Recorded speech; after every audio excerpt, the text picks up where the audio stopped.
Merci, asseyons-nous. Nous voulons remercier le Seigneur de cette nouvelle opportunité qu'il nous donne de pouvoir ensemble, pendant quelques minutes, ouvrir sa parole et permettre à sa parole de nous faire du bien, de nous réconforter, de nous encourager. Nos salutations vont à ceux qui nous écoutent par la radio, à ceux qui nous écoutent par Internet et à ceux qui sont ici dans la salle. Bienvenue à tous et que le Seigneur puisse nous conduire dans la méditation de sa parole et que son esprit nous conduise vers de nouvelles joies avec lui et à comprendre quel style de vie le Seigneur voudrait que nous puissions avoir. Ce soir, nous voulons aborder une question en rapport avec la famille, avec la jeunesse, avec l'état de notre société. Nous voulons parler de l'alcool. Nous voulons parler ce soir des boissons alcoolisées et d'une manière plus particulière en rapport avec la jeunesse et voir quel rôle la famille peut jouer pour endiguer ce fléau qu'est l'alcoolisme des jeunes. Nous tous ici, que nous soyons en Martinique ou en France, nous constatons que nous avons malheureusement de plus en plus des personnes jeunes qui parfois ne travaillant pas, n'ayant pas d'activité professionnelle, à cause de l'ennui, eh bien, consomment de l'alcool de plus en plus jeunes et de plus en plus en grande quantité. Mais il n'y a pas que les jeunes désœuvrés qui consomment. On a noté aussi une augmentation même chez les jeunes qui sont des étudiants, des jeunes qui travaillent, et on a toutes sortes de types de jeunes ou de personnes qui s'adonnent de plus en plus à l'alcool. Lorsque nous regardons tout simplement ce qui se passe autour de nous, on constate que l'alcool est un moyen de décompression. Beaucoup l'utilisent comme un moyen pour décompresser, parfois après une journée dure ou après une semaine intensive. Eh bien, on se dit on va un peu boire pour se détendre. On a même inventé des rencontres qu'on qualifie à caractère social, qu'on appelle after work, c'est-à-dire après le travail, où on va se rencontrer pour boire un peu, etc. Donc, vous voyez, ça devient quelque chose qui va devenir cyclique et chronique. L'alcool est utilisé comme moyen, nous disions, de décompression. On va boire pour décompresser, pour oublier, parce que l'alcool va désinhiber celui qui abuse, c'est-à-dire va le rendre moins timide et il va pouvoir un peu se défouler davantage. Nous avons aussi noté que, dans ce que nous venons de dire, que l'alcool joue un grand rôle social dans la vie sociale. Parce que quand on se réunit autour d'un verre, le verre est un prétexte pour se réunir, un prétexte pour être ensemble, pour passer un moment, dit-on, agréable, un moment qui nous change les idées. Et c'est ainsi que, notamment pour ces raisons, eh bien, l'alcool se répand de plus en plus et l'alcool devient quelque chose au début de très banal. Il faut noter que si les jeunes boivent pour décompresser, pour créer du lien social, parce que parfois ils sont sans emploi et que l'ennui est là et qu'on essaye de tuer l'ennui à coups de boissons alcoolisées, il faut aussi noter que ce n'est pas la seule raison pour laquelle les jeunes boivent. La deuxième raison que nous notons, c'est que les jeunes sont la cible des producteurs d'alcool. Ils sont une cible pour les producteurs d'alcool. En effet, on cherche à les recruter de plus en plus jeunes pour qu'ils soient des clients fidèles pendant le reste de leur vie. C'est ainsi que la plupart des marques lancent des boissons destinées aux jeunes. Alors ces boissons, on les appelle parfois des prémix ou alors des alcopops, tout simplement des termes anglais qui parlent de boissons mélangées à l'avance.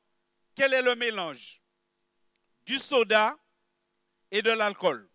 Alors quand on boit ce genre de boisson, on n'a pas l'impression tout de suite de boire de l'alcool parce qu'il y a beaucoup de sucre, il y a un goût de soda, un goût de boisson gazeuse que le jeune a l'habitude de boire, même quand il était plus jeune.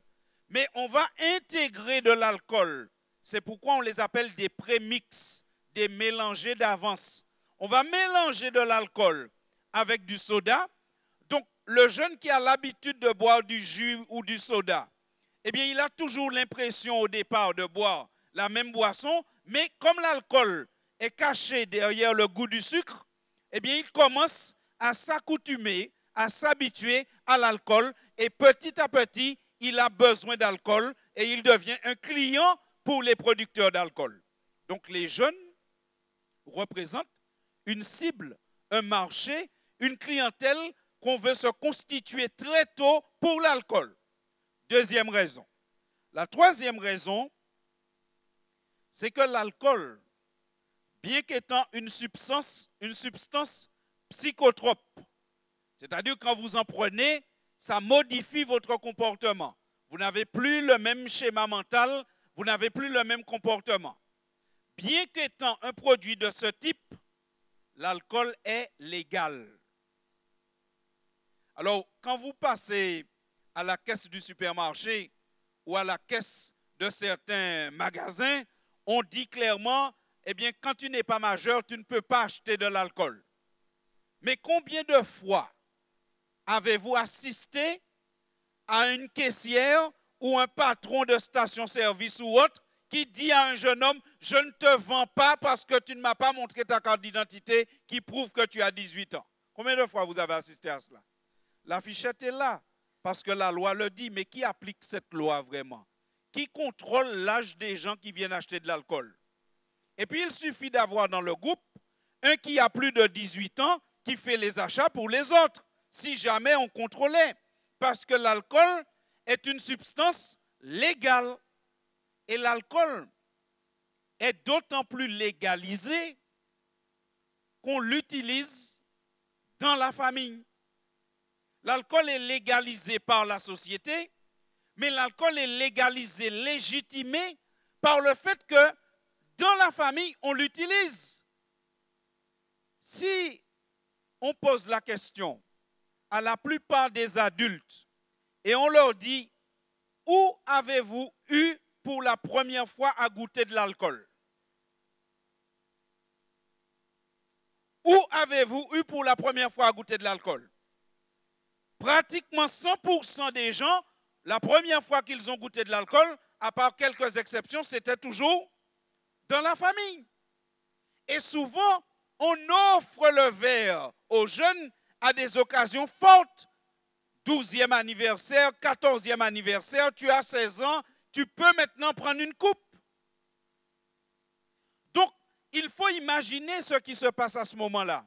Celui qui est jeune et qui reçoit cette substance dans la famille, à un moment fort, souvent un moment festif, les fêtes de fin d'année, les anniversaires, etc., il y a une espèce de légitimation du produit qui se fait dans le cerveau. Je peux en boire puisque c'est ma maman qui me l'a donné. Je peux en boire, c'est mon papa qui me l'a donné. Je peux en boire, c'est mon oncle qui me l'a donné. La famille joue donc un grand rôle concernant la consommation d'alcool, puisque c'est souvent là que cela commence. Et quand on se réunit, eh bien, en toute légitimité, il y a une bouteille qui trône sur la table pour le repas familial et les enfants observent cette bouteille depuis leur naissance. Comment après leur dire qu'il y aura un risque avec l'alcool? Parce que, mes chers amis, il y a véritablement un risque fort avec l'alcool. L'alcool, lorsqu'on en consomme, peut entraîner, notamment chez les jeunes, des dommages au niveau du cerveau, des dégâts au niveau du cerveau. Le cerveau peut être endommagé. Il faut savoir que quand on est jeune, chaque ivresse nous coûte quelques neurones. Quand un jeune revient d'une ivresse, il a perdu quelques neurones. il aura des difficultés de concentration, des problèmes à mémoriser, parce que l'alcool endommage le cerveau. Plus on est jeune, plus il endommage le cerveau. L'alcool entraîne un comportement sexuel à risque. Quand on a bu et qu'on n'est plus tout à fait lucide, plus tout à fait maître de soi, eh bien, il arrive que beaucoup de jeunes aient leur premier rapport sexuel sous l'effet de l'alcool. Et souvent, malheureusement, des rapports sexuels qui seront en plus non protégés. Parce que sous l'effet de l'alcool, on n'a plus conscience des risques et on prend des risques. Et on peut appliquer le même schéma à la conduite automobile. Quand on a de l'alcool dans le sang, dans le cerveau, on prend plus de risques. On est moins vigilant, on a moins de réflexes au volant. Eh bien, les mêmes effets pour la conduite automobile, on retrouve les mêmes effets pour la conduite sexuelle. Alors, j'entends la question tout de suite, mais si on ne boit pas beaucoup, où est le problème? Si on ne boit qu'un peu, où est le problème? À cette question, il y a plusieurs éléments qu'il faudrait prendre en compte. Le premier élément, c'est que quand on rencontre quelqu'un qui a de graves problèmes avec l'alcool, qui est un alcoolique, en plus qui est dans l'ivresse tous les jours, il n'a pas commencé à boire une bouteille par jour. Il a commencé à boire un verre par jour ou peut-être un verre le week-end. Et puis, qu'est-ce qui s'est passé? Alors, parfois, il y a des fois des accidents de la vie, chômage, un divorce, un décès qui est intervenu, le décès d'un enfant. Et comme on avait déjà l'habitude de voir, cet accident de la vie va entraîner une confusion.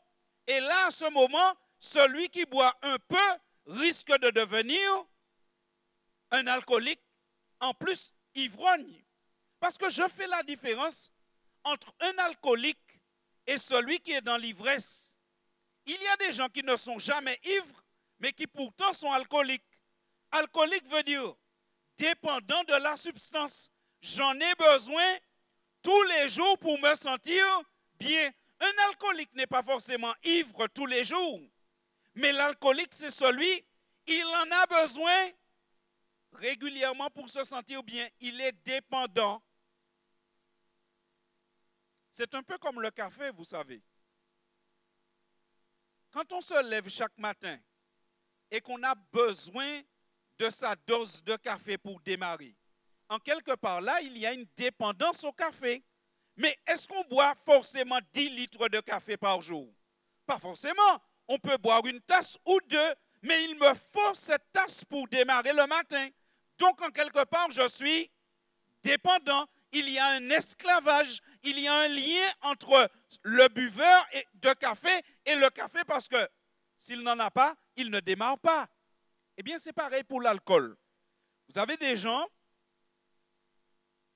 qui sont dépendants de l'alcool parce que chaque jour, il leur faut prendre un punch ou deux pour se sentir bien, une bière ou deux pour se sentir bien. À partir du moment où vous êtes dans ce registre-là, en quelque part, vous devez vous questionner sur votre relation avec l'alcool. Prenons un exemple que nous avons tous vu ici. Ici, nous pratiquons encore une chose dans notre culture, ce sont les veillées mortuaires. Lorsqu'il y a un mort, nous avons coutume d'avoir des veillées. Alors, pendant un temps, les veillées se faisaient à la maison. Aujourd'hui, de moins en moins, les veillées se font à la maison pour des questions de place, de commodité, etc. Et donc, il y a des lieux où on a des veillées. Mais la plupart du temps, dans ces lieux, l'alcool est prohibé. La veillée dure de 18 h à 22 h. Pas très longtemps, vous en convenez. Et qu'est-ce qu'on observe?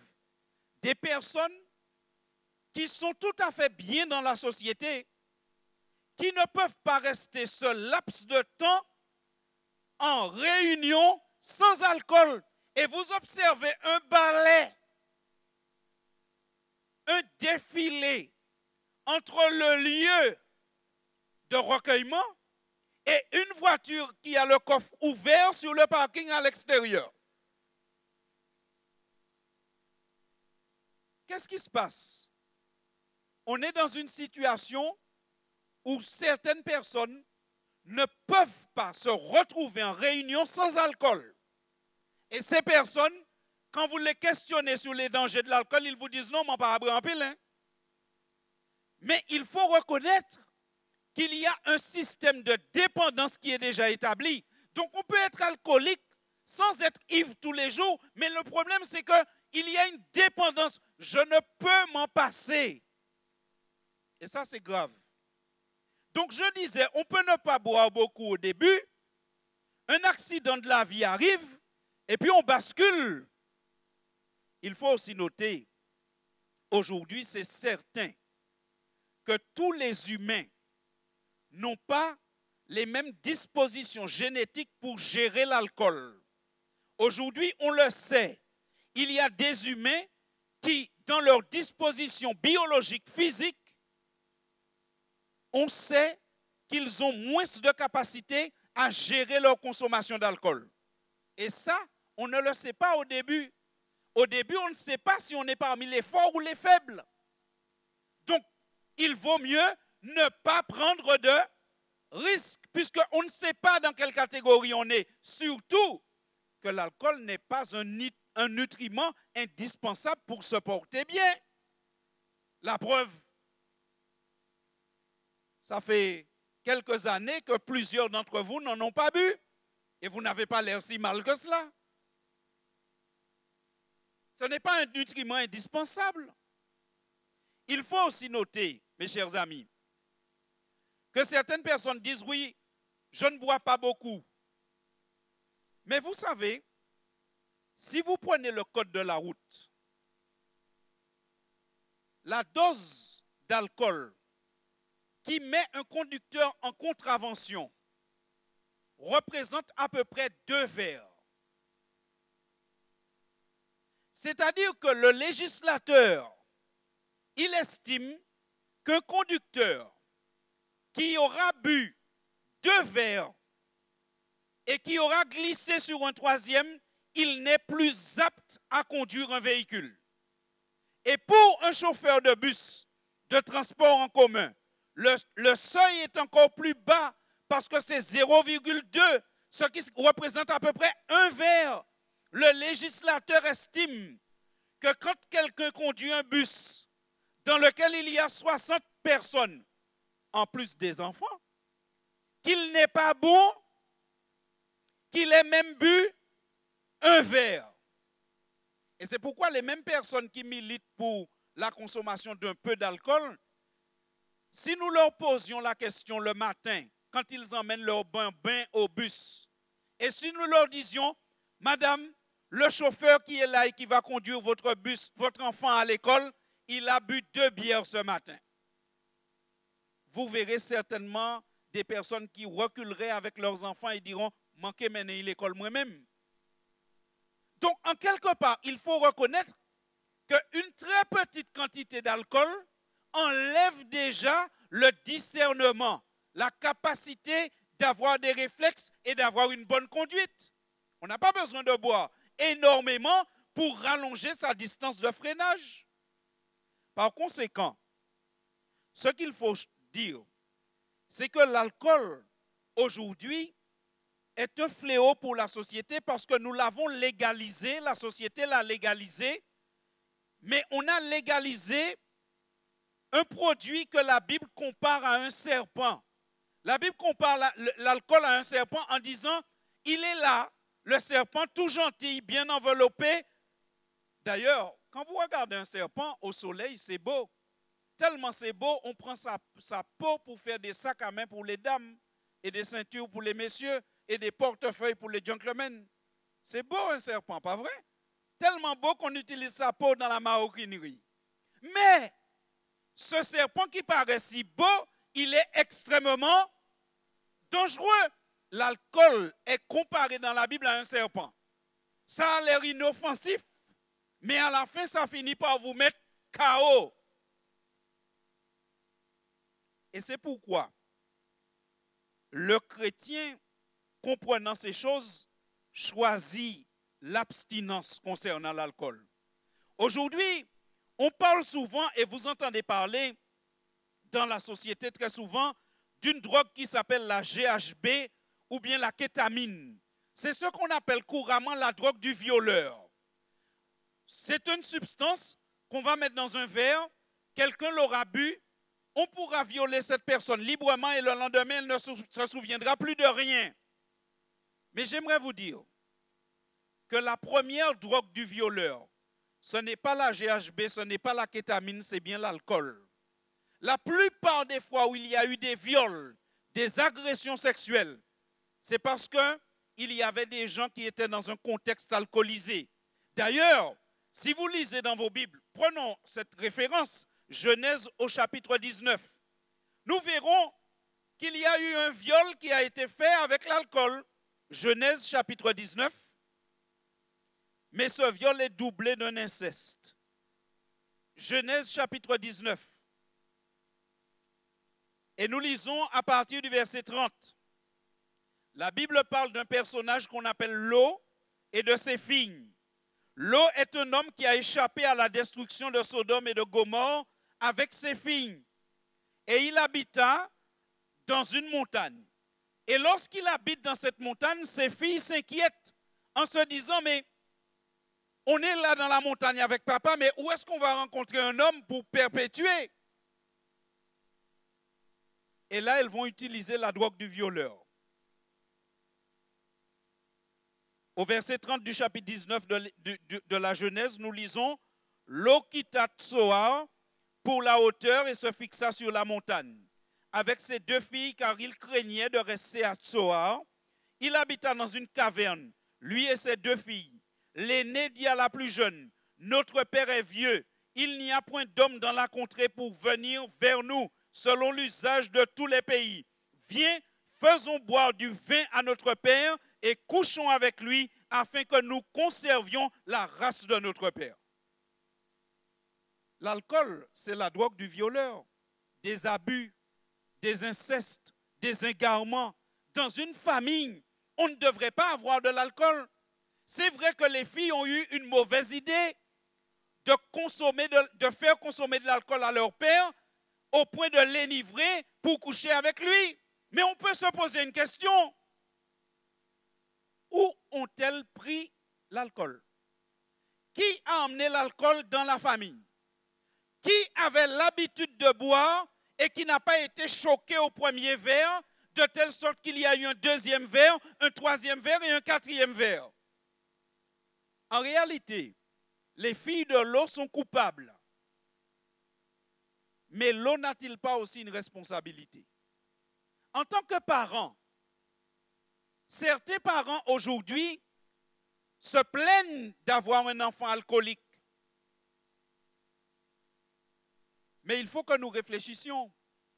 Cet enfant que nous disons qui est alcoolique, quand il vient à la maison, que trouve-t-il quand il ouvre la porte du réfrigérateur? Alors on aurait voulu qu'il vienne et qu'il boive peu. Mais non, puisqu'il ne boit pas peu, est-ce que la famille, ne serait-ce que pour aider cet enfant en difficulté, tous ses frères, tout son père, toutes les maisons où il est censé se rendre, on ne devrait pas dire par solidarité, par aide, pour lui permettre d'avoir un choc, pour lui permettre de réfléchir. Il n'y a plus d'alcool dans nos maisons. Est-ce que ce n'est pas de la charité et de l'amour que d'agir comme cela? Parce que là, les filles ont fait une bêtise. Mais si Lot n'avait pas l'habitude de boire, quand il aurait goûté la première gorgée, il aurait été choqué et l'accident, l'inceste, le viol ne serait pas arrivé. C'est parce qu'en quelque part, Lot avait déjà emmené l'alcool dans la famille qu'il y a eu le problème. Et en tant que parents, il nous faut réfléchir à quelle substance nous emmenons à la maison. quelle substance nous légitimons aux yeux de nos enfants? Quelle substance nous apportons dans notre foyer? Dans un foyer où on cherche la paix et le bonheur, on ne devrait pas trouver de l'alcool. Parce que c'est un produit nocif qui risque tôt ou tard, parfois, de détruire nos propres enfants. Nous ne devrions pas emmener cela dans nos familles. Lorsque la Bible parle aux serviteurs de Dieu, ceux qui sont les représentants du Seigneur, ceux qui sont en lien avec le Seigneur, ceux qui ont un ministère pour le Seigneur, la Bible leur demande catégoriquement d'être abstinents, pas de ne pas boire beaucoup, mais d'être abstinents. Voyons deux exemples, un dans l'Ancien, un dans le Nouveau Testament. Regardons dans le livre du Lévitique au chapitre 10. Nous sommes dans la Genèse, nous tournons quelques pages. Genèse, Exode, Lévitique. Le livre du Lévitique, c'est le 3e livre de la Bible. Prenons le chapitre 10. Lévitique chapitre 10. C'est Dieu qui parle. Dieu parle à Moïse. Il parle à Aaron, celui qui est le responsable du sacerdoce, le responsable des prêtres, le responsable des serviteurs de l'Éternel. Au verset 8, Lévitique 10, verset 8, la Bible dit, l'Éternel parla à Aaron et dit, tu ne boiras ni vin, ni boissons énivrantes, toi et tes fils avec toi lorsque vous entrerez dans la tente d'assignation, de peur que vous ne mouriez. Ce sera une loi perpétuelle parmi vos descendants. Et pourquoi ils ne doivent pas boire? Au verset 10, nous avons la réponse.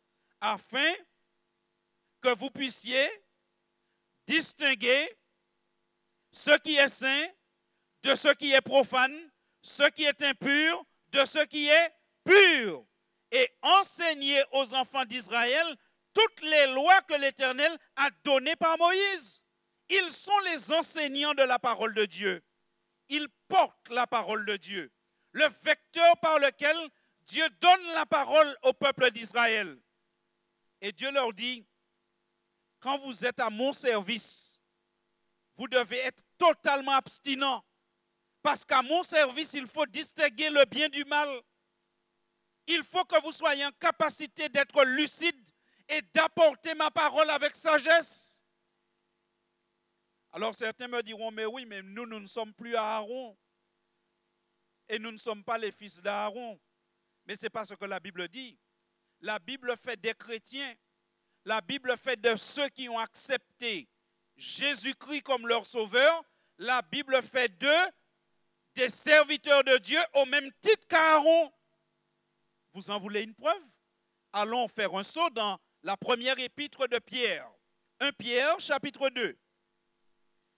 1 Pierre au chapitre 2.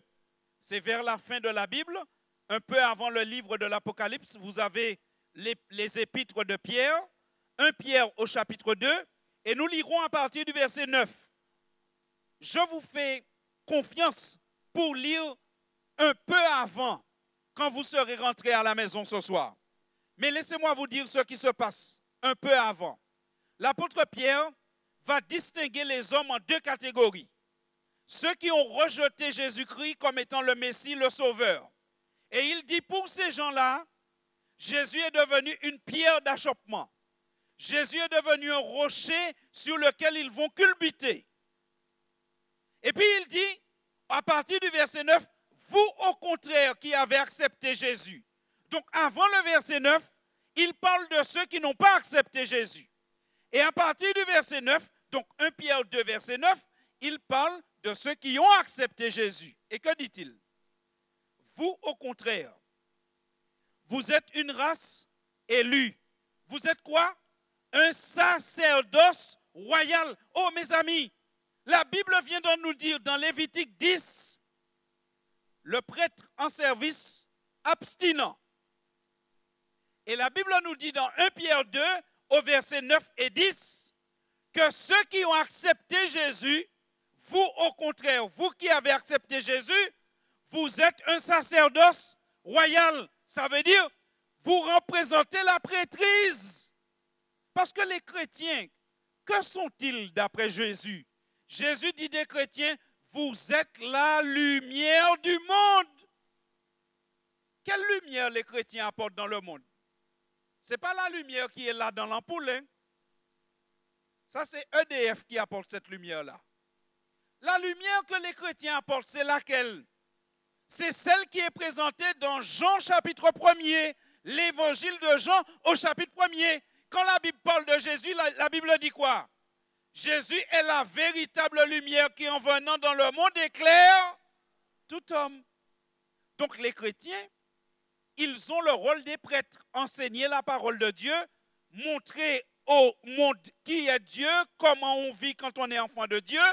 Ils ont le rôle d'intercéder pour leurs prochains, de prier avec leurs voisins. Ils jouent le rôle des prêtres. Vous êtes un sacerdoce royal. Par conséquent, si nous sommes sacerdoce comme Aaron l'était, et si nous sommes au service de Dieu, et si notre service pour Dieu est un service 24 heures sur 24, à tout moment, nous devons témoigner pour le Seigneur. Donc ça signifie que les chrétiens sont appelés à l'abstinence totale. Prenons un autre exemple. L'exemple de Jean-Baptiste. Dans Luc chapitre 1er, lorsque Jean-Baptiste vient au monde, nous nous rappelons tous qui était Jean-Baptiste. Jean-Baptiste, c'est le précurseur, celui qui a préparé la venue du Christ, qui a prêché pour faciliter l'introduction du Christ. Jean-Baptiste n'était pas un prêtre, dans le sens pur du terme, dans le sens du Lévitique, mais il était un prêtre dans le sens que nous venons de voir dans 1 Pierre 2. Et qu'est-ce que la Bible demande concernant Jean-Baptiste? Dans Luc chapitre 1er et au verset 15, nous lisons ceci. Luc chapitre 1er, verset 15. La Bible déclare, en parlant de Jean-Baptiste, voici le commandement que Dieu donne à ses parents. Car il sera grand devant Dieu, devant le Seigneur. Il ne boira ni vin, ni liqueur enivrante. Il sera rempli de l'Esprit Saint dès le sein de sa mère. Oh mes amis, le rôle de Jean-Baptiste, c'était de dire, le Messie vient, préparez-vous à l'accueillir. La Bible dit qu'il était venu pour aplanir les sentiers du Messie, pour préparer la route. N'est-ce pas aujourd'hui le rôle des chrétiens? Le rôle des chrétiens, n'est-ce pas pour eux d'annoncer au monde, Jésus-Christ revient bientôt, le Seigneur apparaîtra, il apparaîtra pour délivrer son peuple, il apparaîtra pour nous emmener au paradis, il apparaîtra pour nous libérer de la souffrance. Préparons-nous à l'accueillir. N'est-ce pas le rôle de l'Église aujourd'hui? Le rôle de l'Église, c'est le rôle de Jean-Baptiste. Et si l'Église joue le même rôle que Jean-Baptiste, l'Église est une Église où on ne boit pas d'alcool, ni vin, ni boissons énivrantes. C'est l'abstinence totale. Alors nous savons, chers frères et sœurs, chers amis, et vous peut-être qui nous écoutez à la radio, nous savons que la vie est dure. Parfois la semaine est compliquée et quand le vendredi arrive, on a envie d'aller décompresser. Comme le dit le chant, vendredi rivé, nous caille décompresser. Mais parfois, décompresser avec de l'alcool crée plus de problèmes, crée plus de soucis. Et la Bible a une solution pour les enfants de Dieu. Parce que la Bible sait que la vie est dure. Et terminons avec ce texte qui se trouve dans Éphésiens 5, à partir du verset 17. L'épître que Paul adresse aux Éphésiens chapitre 5, verset 17. Et vous comprenez que notre intervention de ce soir n'est pas là pour culpabiliser, mais là, elle est là pour libérer. Notre intervention de ce soir est là pour dire il y a une autre solution pour contourner les problèmes de la vie. Il y a d'autres choses à goûter, à tester quand nous sommes en grande difficulté que l'alcool ou la drogue. Il y a autre chose. Il y a quelqu'un d'autre vers qui nous pouvons nous tourner quand ça va mal, quand nous sommes angoissés et quand nous avons envie de souffler un petit peu. Ne nous tournons pas vers la bouteille. Ne nous tournons pas vers la drogue. Regardez le conseil que la Bible donne. Éphésiens chapitre 5, à partir du verset 17. C'est pourquoi ne soyez pas inconsidérés, mais comprenez quelle est la volonté du Seigneur. Ah, j'aime cette phrase. Comprenez quelle est la volonté du Seigneur. Il y a des personnes qui voudraient trouver dans la Bible une dizaine de versets où il est dit « Tu ne boiras point, tu ne boiras point, tu ne boiras point ». Il y a des gens qui voudraient cela. Mais la Bible nous dit « Comprenez quelle est la volonté du Seigneur ». Mais vous savez, dans la famille, il y a des choses qu'on comprend sans que ce soit explicitement dit. Pas vrai, mesdames? Il n'y a pas des choses que nous devons comprendre quand vous n'avez pas explicitement dit cela. Pas vrai, messieurs, qu'il y a des choses que nous devons comprendre quand ça n'a pas été. Comprenez quelle est la volonté du Seigneur. Quelquefois, il faut comprendre quand on doit aller laver la voiture de madame. Elle n'a pas besoin de le dire, mais elle vous fait le sentir. Et comprenez, monsieur, que vous devez laver ma voiture. Il y a des choses qu'on essaye de comprendre. Il y a des jours où on se lève à la maison, mais il y a quelqu'un qui n'a pas envie de cuisiner, mais la personne ne vous dit pas « j'ai pas envie de cuisiner », mais vous comprenez ça au bout d'un moment. Et qu'est-ce que vous faites? Vous dites « eh bien, tu ne m'as pas dit ça clairement, je ne le fais pas ». Les mêmes personnes qui me disent « donnez-moi un verset où la Bible dit « je t'interdis, je t'interdis ». Mais Dieu est avec nous, pas dans une relation de maître à esclave. Jésus-Christ a dit quoi? Désormais, vous êtes mes amis. Jésus est dans une relation fraternelle, amicale avec nous, dans un partenariat. Jésus veut que nous puissions comprendre où est l'essentiel, où est-ce que nous devons investir, comme un peu dans un couple. Dans un couple, on ne se dit pas tout. Et entre enfants et parents, mais c'est encore plus formidable entre enfants et parents. Quelquefois, quand vous voyez des petits-enfants au supermarché avec leur maman, à des fois, on s'arrête, on a le cœur brisé. L'enfant ne demande pas, mais il est debout devant le petit jouet là. Et puis il regarde la petite voiture. Et le parent, je vois une maman qui touche son fils. Ça veut dire qu'elle reconnaît ça. L'enfant regarde le truc, ou bien l'enfant prend un catalogue, ou bien il va sur Internet, les chaussures qu'il veut. Il vient, il dit, maman, regarde, elles sont belles hein, ces chaussures-là. Et puis en plus, il y a une promotion ces jours-ci. Mais à aucun moment, il vous a dit, je veux la chaussure. Mais si vous êtes un bon parent, qu'est-ce que vous faites? Vous dites, ah, il n'a pas dit, moi, il est soulier, je ne vais pas acheter souliers. C'est ce que vous faites. Ou bien des fois, la maman qui se lève, elle dit, ah, dehors, c'est sale. Hein? C'est sale. Mais j'ai mal au dos. Si je pouvais, j'aurais brossé la cour ce matin.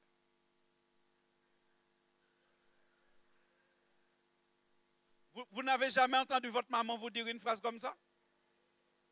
Mais si des fois votre maman vous parle ainsi, mais vous qui êtes un bon fils, qu'est-ce que vous faites? Vous repartez avec votre voiture et vous dites, maman, pas dit moi bosser ça, maman parti. C'est comme ça que nous faisons? Non, nous comprenons que maman a envie que je nettoie, mais elle n'a pas dit, mais je comprends. Mes chers amis, Dieu, c'est dans ce type de relation qu'il veut être avec nous. Une relation de personnes matures, de père à fils, de frère. C'est dans cette relation que Jésus veut être avec nous. Il se présente comme le fiancé, l'époux. Et il nous dit, comprenez mes amis, réfléchissez bien concernant l'alcool, mais regardez qu'il y a là un danger. Poursuivons la lecture. Verset 18. Ne vous enivrez pas de vin, c'est de la débauche. Soyez au contraire remplis de l'esprit. Entretenez-vous par des psaumes, par des hymnes, par des cantiques spirituels, chantant et célébrant de tout votre cœur les louanges du Seigneur. Rendez continuellement grâce pour toutes choses à Dieu le Père au nom de notre Seigneur Jésus-Christ. Mes chers amis, s'il y a quelqu'un qui écoute à la radio et qui, comme tout le monde, a ses soucis et ses problèmes et qui de temps en temps essaye de les noyer dans un verre, dirige-toi actuellement vers le placard où tu as ces bouteilles. Prends-les et vide-les dans l'évier. Et à partir d'aujourd'hui, tu dis, je vais, pour me soulager, chanter des cantiques, écouter Radio Espérance, me brancher sur bokaimorija.com. Je vais lire la parole de Dieu parce que la Bible me dit de remplacer le vin par la louange, par la méditation de la parole de Dieu. C'est vrai que quand on a bu pendant quelques minutes, on est dans les vapes et les problèmes nous semblent moins douloureux, mais ça revient avec tellement plus de force le lendemain et parfois avec tellement plus de complications. Alors le mieux, c'est de prendre Jésus pour sa boisson. Jésus-Christ a dit, si vous ne buvez mon sang et si vous ne mangez ma chair, vous ne pourrez voir le royaume de Dieu. Ce soir, le Seigneur parle à son Église. Il parle à ses enfants qui sont partout, qui sont peut-être dans différentes communautés religieuses encore. Et le Seigneur dit à tous ses enfants, l'alcool n'est pas une substance pour les enfants de Dieu. L'alcool n'est pas une substance pour les familles chrétiennes. L'alcool n'est pas une substance pour ceux qui prétendent annoncer le retour de Jésus. L'alcool n'est pas une substance pour ceux qui se disent être la lumière du monde et qui sont un sacerdoce royal. Ils ne prennent pas d'alcool, ils ne courent pas le risque de l'alcool, mais ils se tournent vers Jésus et ils disent, Jésus, dans mes angoisses, viens me soulager. Dans mes problèmes, viens m'accompagner. Dans mes difficultés, apporte-moi ton aide et ton soutien. Et le Seigneur dit, si vous venez à moi, vous qui êtes fatigués et chargés, je vous donnerai du repos. L'alcool ne donne pas du repos, mais de la fatigue. Mais le Seigneur dit, si vous venez à moi, vous qui êtes fatigués et chargés, je vous donnerai du repos. Ce soir, nous disons au Seigneur, ô Seigneur, comme un enfant qui sert son père, nous voulons te servir. Comme un enfant fidèle qui sert son père, nous voulons comprendre ta volonté. Nous voulons discerner ta volonté. Et comme un enfant qui aime son père, nous ne voulons pas forcément attendre que tu nous donnes un commandement pour ce qui est bien. Dès que nous avons discerné ta volonté, nous voulons le pratiquer par l'aide de ton Esprit Saint. Chantons comme un enfant qui sert son père avec amour, avec bonheur. Je veux t'aimer, je veux te plaire, te servir, ô Dieu, mon Sauveur.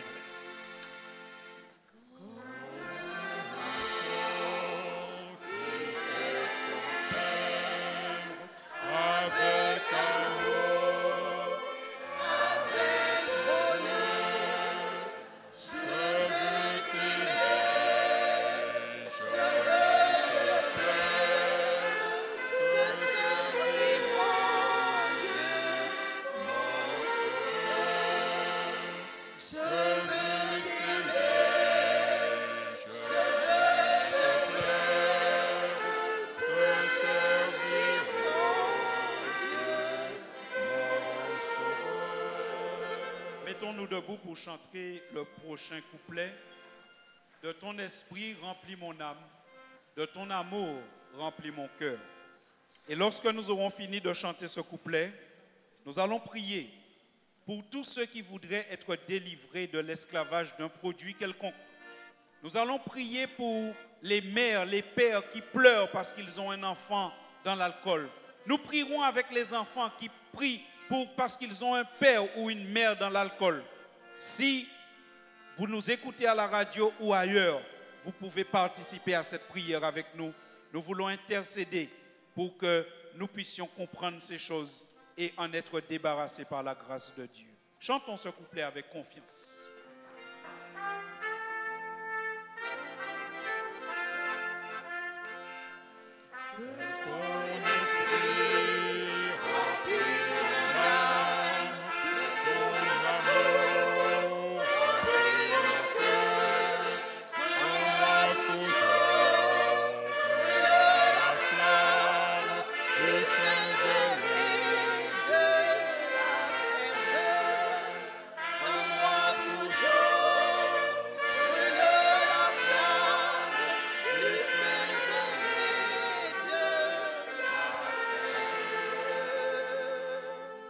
Notre Père et notre Dieu, nous voulons ce soir reconnaître ton amour, ta miséricorde et surtout le soin que tu as pour nous.